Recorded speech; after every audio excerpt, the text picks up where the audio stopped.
Basketball fans, welcome into Raptors today. Akil Augustine, his first show of the season. My guy, the Wolverine, Jevohn Shepherd. What up, what up, what up, what up? Back, baby. We back, baby. You acknowledged the Wolverine part. You had to. He had a big Wolverine summer. He was out there in Michigan getting back with all of his fellow Wolves. And, of course, the principal, Paul Jones, in the building. Let's get into it. The DJ Cartons versus the Davisons, or the Raptors versus the Celtics. So many things to talk about in that game. Obviously, March 1st, Scottie got shut down, had 2 games. Now, this was the first game we really saw full Scottie. We're going to talk about Scottie more later on in the show. But right now, I want to talk about Gradey Dick. Yeah. And then we'll talk about the end of the game. But before we talk about Gradey Dick, let's talk about the end of the game. End of game scenario. I know this. It's the same scenario as the last Celtics game. The guys who were on the floor at the end weren't the guys who painted the picture of that game. True. But it was some exciting end-of-game basketball, and you learned a lot about some of these guys at the back of the roster. It still gave Darko and Joe Mazzulla a chance to work on stuff.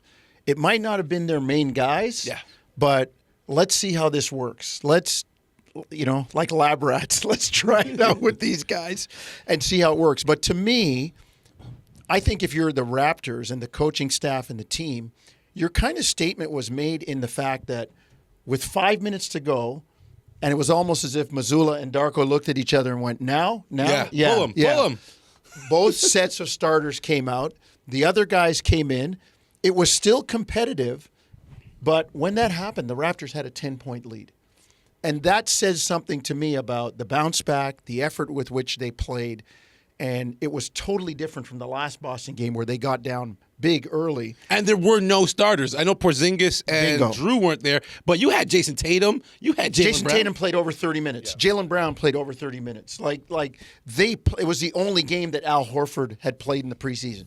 They played their guys because the next game for them counts. Yep. So to me, I think the Raptors, I don't know if I'm into making statements, but they said something in that game to me. Yeah, John. I think, when you look at that entire game, right, the Celtics, we're talking about the reigning champions.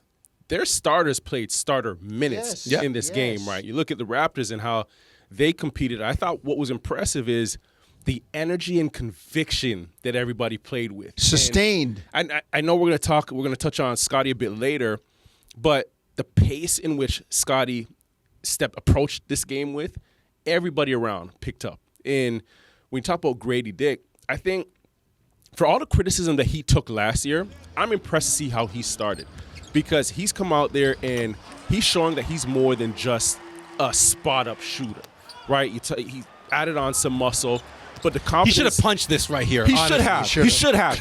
But he showed us the finesse, right? He's cutting. The cutting off of the ball. Yeah. And I think that's where you get so much from him because when you think about when RJ comes back and IQ comes back into the mix, Grady's going to be a threat, not just as a shooter, but as a guy that's cutting and moving off of the basketball. He's forcing defenses to respect him. And if Scottie is shooting the basketball the way he started that game, you're going to have a number of threats on the floor. I think, to your point, the thing that impressed me most about Gradey was not the shooting, because we know he can shoot. The stuff that he got on the backside, not just him, though, but everybody. And that's something that Darko's talked about, one of the tenets of how he wants to play. Get the ball up the court, move the ball, play, and everybody has to buy in or else it's not going to work. And we saw that last night. You know what, to add to that, post-game, he mentioned that at every timeout, he's checking in with the coaches, and they're letting him know, what his deflections look like.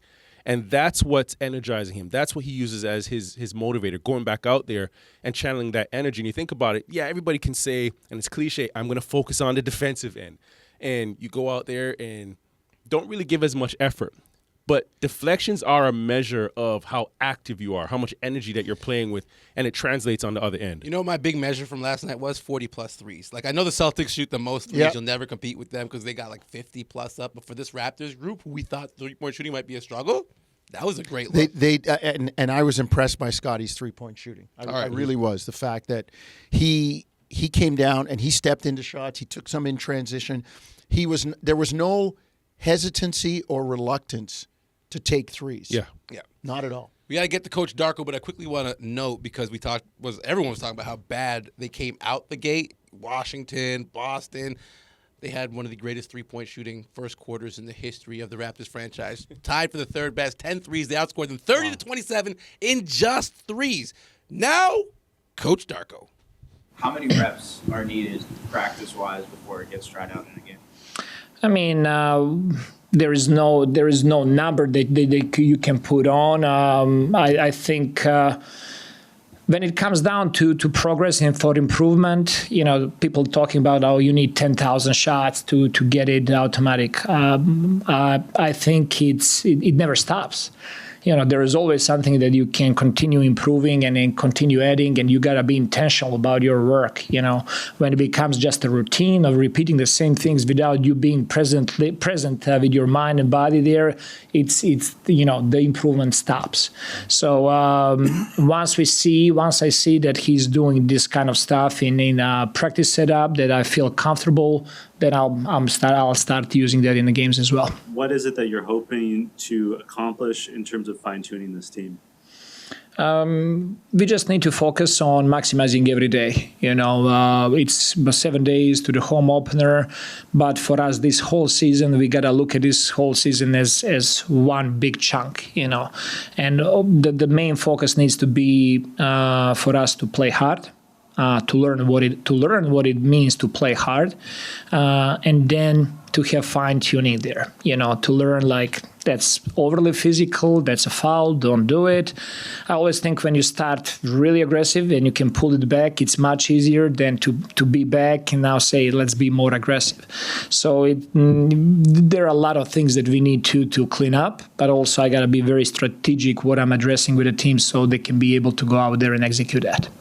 Depending of the situation, depending of spacing on the floor, obviously Scottie is amazing rim finisher, and that's where he makes his best decisions of finding his teammates as well. But as a part of his development and growth is getting to those situations as well and being efficient. And for him, it's now recognizing when that shot makes sense and when that shot does not make sense.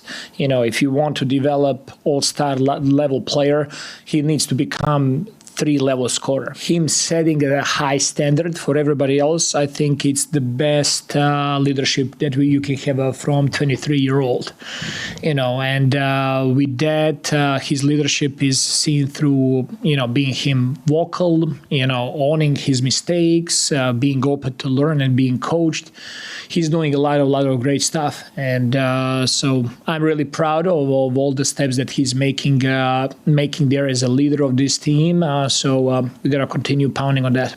All right, back talking Raptors brand basketball with the boys. Now we got options. Who wants what? We got to talk about Scottie. You kind of touched on Scottie already, so I'll give the platform to the principal right now. Let's talk about it. Damn near trip dub. I think they took away the last what was it? Yeah. He needed a rebound? He needed a rebound. Yeah. They didn't give it to him, but Hometown scores, hometown. We need those Jazz. We need Stockton's statisticians. Although, as an aside, before we get into it, apparently now the NBA is reviewing stuff. Pascal lost a triple-double last year because they took it away. So, all right. Well, I mean, first preseason triple-double potentially since James Harden did it, so that was wild. We never see those. But talk about Scottie. He came out with the leadership, the force, the energy, and then the shooting, which is a big win. That will solidify and cement him as a threat that you just need to pay attention to. We know his effusive energy that he plays with. And he loves to make his teammates better. He enjoys the pass and getting other guys involved. We know he can score down low. He's good in the mid-range. But he starts putting that three in consistently. Man, that now he's a big problem. And we saw that last night. And to something that Jevohn mentioned earlier, there was no let-up. The pace at which he continued to play. Like some guys play hard in stretches. I felt like last night, Scottie played hard the entire night. He played like it was game 65. Yeah. He played like it was a playoff game. That's a part of maturity for Scottie. Yeah, you can talk about his skill set and his size, his ability to pass. But I think the biggest attribute he has and his biggest strength is not in his skill, but his ability to light up and invigorate his team. The energy. Yeah. Right, when he caught, there was a couple times he caught the rebound and he was off to the races. And when he's pushing the basketball, you can feel him light his team up. You can feel that energy. The other 4 guys are off to the races. And now the maturity level, right? He hit, I believe it was 3 threes back-to-back early. Yeah. His next 2 plays were finding Gradey on the backside cut. Yeah. And then the defense was pressing up on him because now you have to respect that shot. He went by him. And he went right by to that right elbow for the pull-up. So those 2 things there just showing, the growth. When you listen to him speak at the pressers, there's more maturity, right? He's more media training. thinking, more cerebral, thinking the game. But that ability that he has to ignite a squad and ignite his unit, that's something that no coach can teach that. We got to touch on Davion Mitchell. Because Yes. We've gone deep on Scottie. Off night Mitchell. Mr. Off Night, he was Off-night Mitchell. double-digit assists, and Jamal Shed out with that hamstring tightness. Yeah. So, I mean, it's key for him because there's a lot of competition in that. Well, backcourt. we say with most guys, well, his defense is going to keep him on the floor. No. Davion's offense is going to keep him on the floor. We know what he can do defensively. And there was one part in the second half, I think it was the third quarter, it might have been the fourth quarter, where he put on a one-man defensive clinic on how to guard. He stopped. There was a closeout in the corner, and he closed out to touch, but kept the guy in front of him.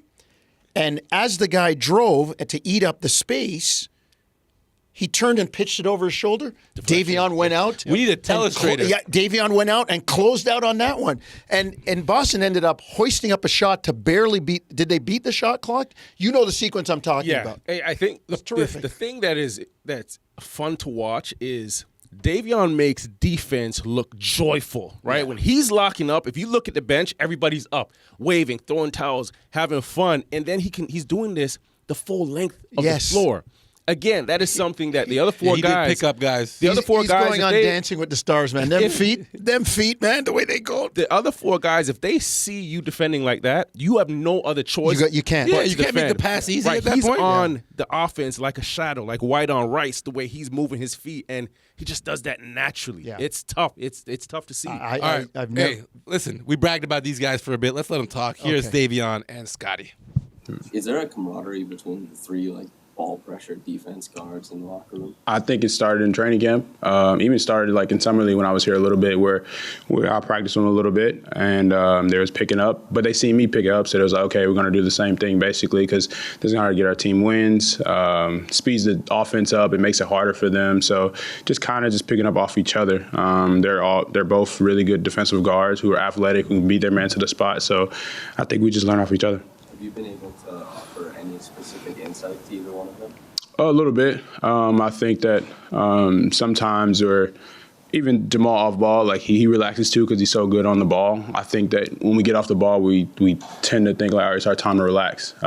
We just put all this ball pressure, so let's relax off the ball. But me and him both got to just stay aware. We got to just keep driving, keep pushing, even if we're not on the ball. So I think I talked to him about that a little bit. I think for me, it's just watching more film, keep watching the spots, and then also just watching other players who are really good defensively, like Drew Holiday, who are really good in really good positions, getting steals when the center turns his back, little things like that, and trying to add that to my game, but also just being aware. I think every time when I'm off the ball, I kind of relax a little bit because I'm just on ball pressure. I put so much on the ball, I relax after the ball's out of the hand. So I just got to get better at that. How is the conditioning coming along in terms of getting up to game speed? Obviously, you've had a few preseason games now, but it's coming after 7 months without competitive basketball. Are you feeling physically prepared for the regular season? I feel pretty good. What we play and the way we're going to have to play throughout the season, it's going to be a lot of hard work, and we're going to be able to have to move our bodies. So, we got to be well rested, get good treatment, make sure, we're getting active with our training staff to make sure our body's prepared. But other than that, conditioning-wise, felt pretty good. You've got 7 days until the home opener. What would you personally like to focus on to get ready for that game and the rest of the regular season? Just staying consistent. Keep doing what we do. Play the right way, playing smart, and just keep being us. When is the right time to take those shots as opposed to let the offense play out a little more? As long as I'm playing with force and trying to get downhill, not settling, doing the 3, 4, 5 dribble combo moves and then just pulling up. Me, it was more getting downhill into the shoulder bump and then be able to lift up. So whenever I'm playing with force and, they take away that one option and being able to get to that, I feel like that's the right time to do it.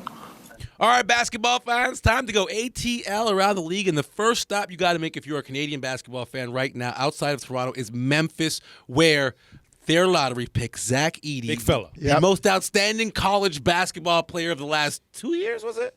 Yep. Yeah. Is showing out. Not expected to make that transition to the NBA. Wait a minute. Who said that? I heard it from everybody. So I don't let anyone off the hook. Everybody was saying it's going to be a hard transition. For people that understand basketball, and I'm going to say it right now, this is the old man hashtag get off my lawn right here. This game is predicated on size. How can you look at a guy who's 7 feet, mature, mobile, can score on the low post, set screens, he wouldn't be able to set screens, protect the rim? How can you say that's not useful? A lot of the talk was if you put him in the modern NBA, the way it's 5 out, he's going to struggle on defense. So you're a coach. Your job is figure that ish out. Yeah, game plan. What people also forget is that whatever the modern day NBA looked like yesterday, it's not going to be that today, right? The NBA is constantly evolving. Thank you. What I appreciate about Edey, and we have to give him a little bit more respect, is he's put in the work. Yeah. Right? I seen him this summer with his trainer out here, David Tyndall. Shout out David. And they were York working University. on back to the basket, post moves. Edey was shooting the three. I spoke to Patrick Mutombo, who's an assistant with Memphis right now, and I said, listen, I seen this kid work out. He looks good. And in bold letters, Caps, he wrote back, he's going to be good for us, period, exclamation mark.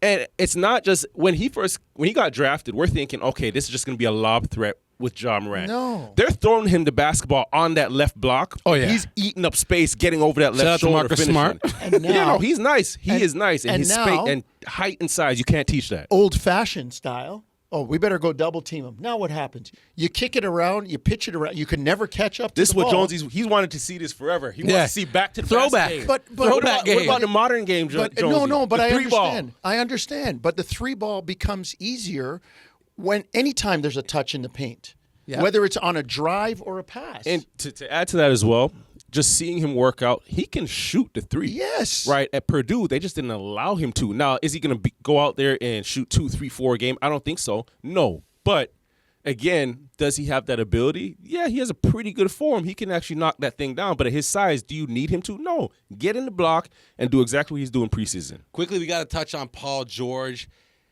Word is he might just miss the home opener. Now, if you are squeamish at home, we're going to play the injury. It looks like a hyperextension of the knee. Not the worst injury Paul George has ever suffered. But are you guys concerned at all about this Philadelphia 76ers group with the amount of hype, knowing that Joel Embiid is not playing in the regular season? We don't know when he's coming. Not playing in the preseason. We don't know when he's coming in the regular season.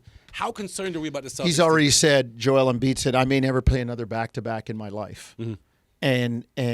And now you're going to have to load manage Paul George? If you're a Philadelphia fan, you're concerned for health reasons only. Like, get me to April with these guys healthy.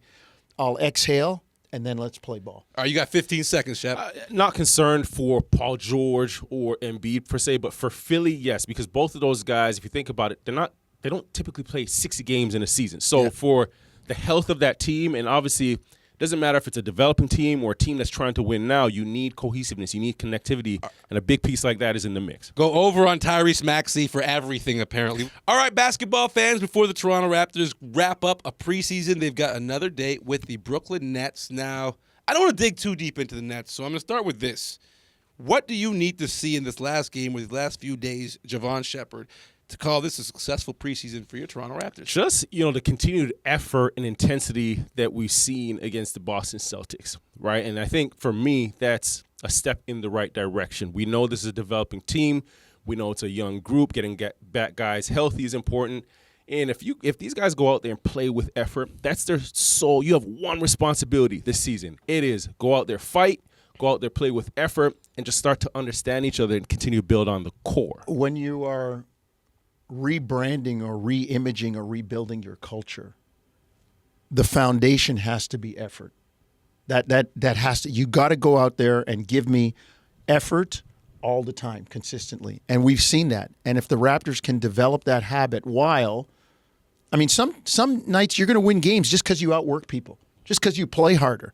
And if they have that as their baseline and continue to drill that and develop that, and then the other stuff comes with it, the skill development, the cohesiveness, a little bit of luck, staying healthy, you just don't know. A lot of people aren't looking for stuff from them, and that's with a lot of teams. There's a bunch of teams down at the bottom of the East that you would put in 6 or 7 of them down there. Brooklyn, the next opponent, Toronto, Detroit, Washington, Charlotte, Washington, Atlanta, Detroit. Like, they're all kind of building the same way, and it's a race to who's going to do it first and who's going to do it best in terms of all of those pieces. All right, with all that said, the Toronto Raptors take on the Cleveland Cavaliers on Sportsnet at 7:30 on the 23rd. Kicking off the season, you can catch that one on TSN 1050. Thank you for coming out, Jonesy. Shep, maybe.